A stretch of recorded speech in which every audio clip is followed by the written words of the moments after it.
10 محرم کے 3 اہم کام جو احادیث مبارکہ اور تعلیمات اسلام سے ثابت ہیں وہ میں نے عرض کرنے ہیں۔ ان کے علاوہ باقی تمام کام جو رواج پذیر ہیں وہ سب یا تو بدعات ہیں یا رسومات ہیں یا پھر خرافات ہیں۔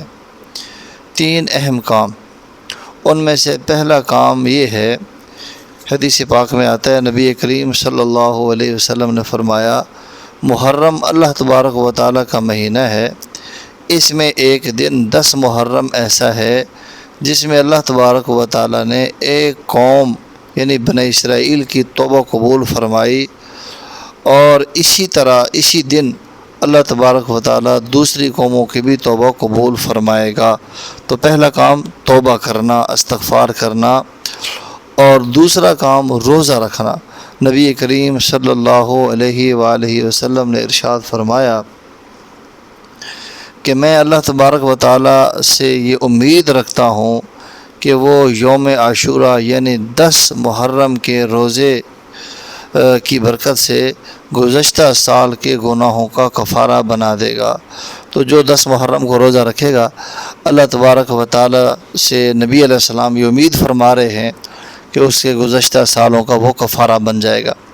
تیسرا اہم کام اہل و عیال پر خرچ کرنا۔ نبی کریم صلی اللہ علیہ وسلم نے ارشاد فرمایا، جو شخص 10 محرم کے دن میں اپنے اہل و عیال پر فراخی سے خرچ کرے گا، کھلا خرچ کرے گا، اللہ سبحانہ و تعالی اس کے رزق میں سال بھر کشادگی فرمائے گا۔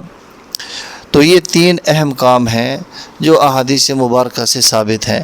اس کے علاوہ جتنے کام 10 محرم کو سر انجام دیے جاتے ہیں، مختلف قومیں، مختلف فرقے جو بھی کام کر رہے ہیں، وہ یا تو بدعات ہیں یا رسومات ہیں یا پھر وہ سرے سے خرافات ہیں۔ اللہ تبارک و تعالی مجھے آپ کو تعلیمات اسلام کے مطابق چلنے کی توفیق نصیب فرمائیں۔